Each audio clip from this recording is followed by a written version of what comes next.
Good morning, good afternoon, good evening, folks, whatever time you guys are watching this. Based off the title of this video, you probably know where I'm heading right now, but I am actually going to Watkins Glen Raceway in Watkins Glen, New York, which is where the NASCAR team goes, I think, twice a year to race.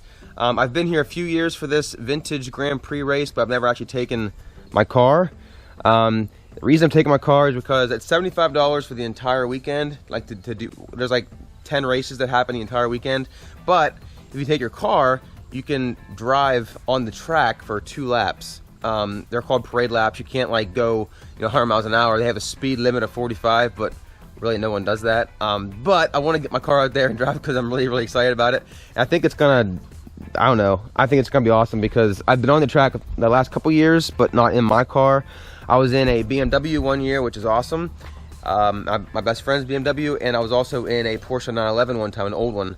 But this year it's gonna be my own car. I'm taking it to New York. I've never had this car in New York before. It'll be the first time for me. It's 3.5 hours from my house. So it's a longer trip than what I'm used to in a Corvette, but I have had this to Ohio one time, which was 7 hours one way. So I know that it's a comfortable ride the whole time. But I don't want to spend a whole lot of time in this intro because I have a lot to film today and tomorrow and the next day. So I just want to have you guys see what I'm actually doing. So here we go. Let's go to Watkins Glen, and it's gonna be a fun time. Well, folks, we already had a unexpected start to the morning. I got gas. Everything's good with me. I got to my boss's house, who I'm going with, and he was supposed to ride in his best friend's Porsche 944, and he was going to drive his car on the track and stuff too. But for some reason last night when they were getting it ready and stuff, it was overheating a lot, so they weren't able to get it to like not overheat. So he's actually not taking it. He's taking his Chevy Tahoe. All right, we'll do what we got to do. Thanks, man. We're communicating with walkie-talkies because it's a lot easier than having to pick up the phone and call somebody. So yeah, but anyways, we weren't able to take his Porsche, so he had to rely on his Chevy again. Imagine that. This guy at one time did have a C4 and he loved it. He loved the power, but he's always been a Porsche guy, so he went back to Porsche. But as you can tell, they're not reliable. Well, we just made a little stop here at a little place along 11 and 15, and we went in to go to the bathroom, and I got some bologna and cheese because that's important for a road trip, and some coffee because I need my coffee.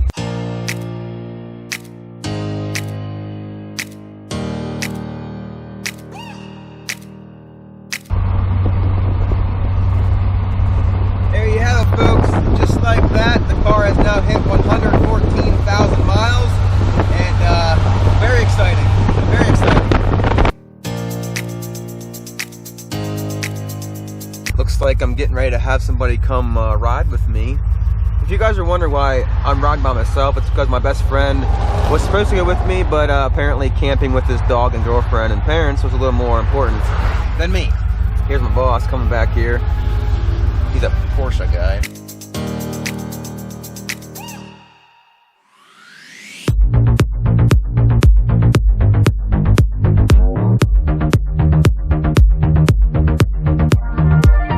Oh, you know, just getting some wood for the camping trip. There's a 911 like my boss has. Yeah. Nice. Look at this 911 right here. Look at this one. How much is this stuff? $5. It said $5 a bundle. You know what? I only have a 20. You guys, I have 4 ones. Yeah, I got some. Mark's got some. Of course he does. Anyways, we're just getting some firewood to take back to the campground because we're gonna need wood for the fire, of course. We're not putting it in the Corvette because obviously we've got a Tahoe. We're gonna put it in there instead. But we're almost there. We're already actually right there's a sign before Watkins Glen. We'll be there in a couple minutes, couple miles, and when we get there, we're gonna see some pretty legit stuff. Off to your left, you can see we are actually at the racetrack now. Right here's one of the gates, but we have to go up here to Will Call to pick up our tickets. But we are at the track. This is a humongous track because it is a road course. It's on a circle. Watkins Glen. Hello. How are you doing? I'm good. How are you? Good. Very well. Thank you. Guess he doesn't like me.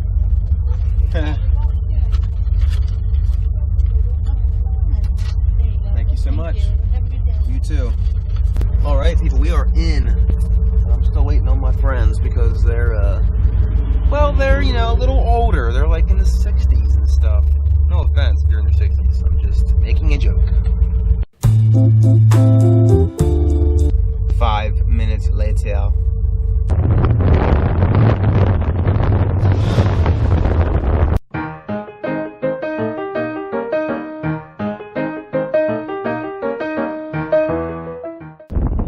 This fool's gonna make me drive through stones. I can't believe this. This very first car I'm sitting in here this weekend is a Jaguar. I forget which one it is. But anyways, I've never actually sat in a Jaguar before, but this is beautiful. And this wheel right here, this is like has like the most satisfying feeling in the world. It's got like these really quiet clicks, and it's just, I don't know how to explain it to you, but it's awesome.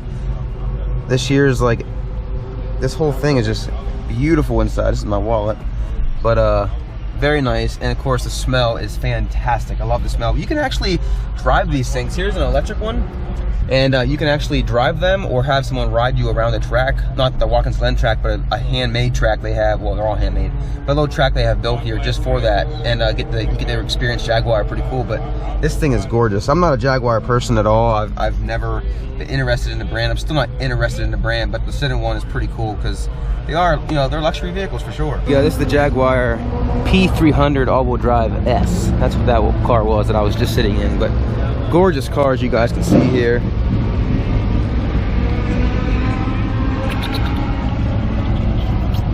But this year's the kind you can actually take a ride in or drive.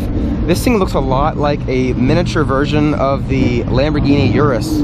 Has a lot of the same features and stuff, but like this back windshield is almost horizontal. It's kind of crazy. But it looks cool though, definitely. Definitely looks cool. This is all electric, they said. I like how these handles come out too. This is kind of weird. I mean, it looks cool. I don't know how they actually work. I guess they just push back in, but yeah, this is, wow. I'm not gonna be getting one of these anytime soon, but they're definitely nice to look at. Well, he got me. He really got me. The salesman convinced me to sign up. The salesman convinced me to sign up for the free ride in the Jaguar. I mean, it's free. It's all you do is sign your name and you go. But you can either ride or drive, and I decided that I wanted to ride because I want to better record. And they said that if I drive, I can't record at all. So yeah, so for you guys, I'm riding, but I think I'm gonna ride the all-electric one because I've never driven or ridden in an all-electric car, and they said that the torque on them things is absolutely amazing, which I'm sure they are because the Teslas are amazing as well. So I had to get a bracelet, as you guys can see here, and tomorrow morning we're gonna be going on riding an electric Jaguar. But there's racing going on over here. It's actually, they're actually qualifying today, and tomorrow will be the actual races, which of course you guys will see. But it gets loud every once in a while, but it's all good. Check this thing out. It's definitely dirty, but wow, this thing is gorgeous. Manual, of course. It doesn't have the split window, but still a beautiful car. And of course, it's Stingray.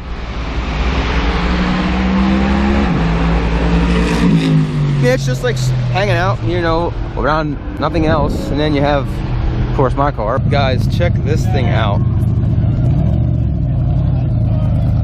38 Dodge. It's a 1938 Dodge.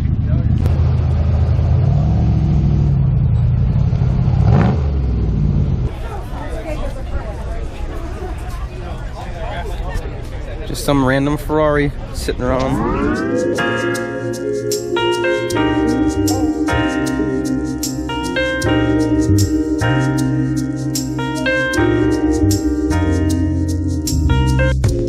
Who needs cars when you got Ben & Jerry's, right?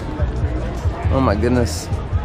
I've never actually been in a Ben & Jerry's store before. I'm definitely gonna go in there before we leave because I need some ice cream. All right guys, as you guys can see here behind me, there's people everywhere and cars everywhere. The cars always come down through the street before the race tomorrow, and so you can look at all of them up close and touch them, and I wouldn't recommend touching them, but you can. And I'm just gonna do a real quick like a time-lapse thing for you guys to see exactly what we're doing. You will see a lot of cool cars, but I'm gonna put music in the background because it'd be boring if I just talked about them because I don't have much to say about them. So here we go.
All right, guys, so my boss and I are looking at this car. I'm getting ready to show it to you here. And they're getting ready to do a 2-lap circuit around the old Watkins Glen track, which was actually like street, like on the actual street. And my boss is like, hey, could my friend here go with you? And he's like, yeah, sure. So I had to go sign a waiver, and I am getting ready to take a ride in this car. Oh, yes. This is gonna be absolutely sick. I cannot wait to ride in this thing. I've never been in an actual race car before, so this is gonna be a whole new experience, but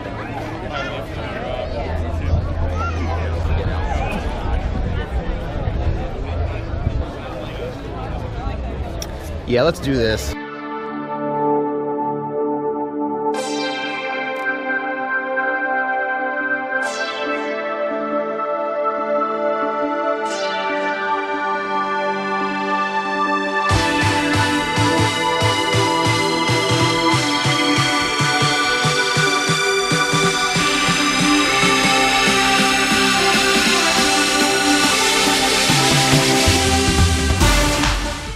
This is gonna be absolutely crazy. I am getting a ride in this Corvette. This is the driver, the owner of the car. His name's Chris. Hey guys. And he's had his car for 10 years, which is kind of cool because I've had mine for 10 years. So yeah, but this thing is legit made for racing, as you can tell. And I gotta get my earplugs on because it's gonna be loud. Now you get my earplugs on here. It's gonna be loud. Yeah. And as I was going down the front straight, I reached over and snagged it. So the startup drill is I'll turn it on and you'll hear the battery. Okay. I'll just use the starter motor, circulate oil, get the oil pressure up before hitting the ignition, because you don't want it to. So it's a lot more than just turning the key on. By the way, guys, this is a 1965 Corvette.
car, guys. I swear to God. Holy gripe. Sorry I got a lot of footage there and I was smiling like crazy, but that was by far the coolest experience I've ever had in a car to date. Like I said in the video, that was a 1965. The oldest Corvette I ever rode in was mine, 1991, and that thing had a lot of power. Hey guys. And so he had, his car said he puts out a little over 500 horsepower. It's a 327, sorry, yeah, 327 small block, and as you guys can tell, it's louder than crap. But holy crap, that thing moved. We're going up those hills and stuff, dude. It was insane. But so the what that is Watkins Glen, before it was the racetrack, it was they used to race on the road before the track was built. And every year for this event, they do a reenactment of it. It's not an actual race. It's just the old vintage cars driving around that loop. I forget how long the loop was. I think that was like 2.5 miles, 3 miles maybe. Holy cow! Thank you, Chris, so much. Like, my boss literally walks up to him and says, "Hey, would you mind if Jeremy here rides with you?" And I'm like, "Wait, me?" Because I didn't know it was an option. And he's just like, "Yeah, if you can sign a waiver." I signed a waiver and got in the passenger seat and went. So thank you, Chris. That was the best experience in my life, relating as far as a car goes. But holy cow, I can't even stop smiling. This is insane right now. This is insane, 100% insane. So I'm heading back to the campsite now. We're gonna have a campfire and stuff. I gotta move my Corvette right away. But anyways, that is the end of day one with that amazing race. That was I can't even put into words how awesome that was. Anyways, that's the end of this video. I hope you guys enjoyed this video. If you did, please subscribe. Please like this video. Take care now. See you later. Bye.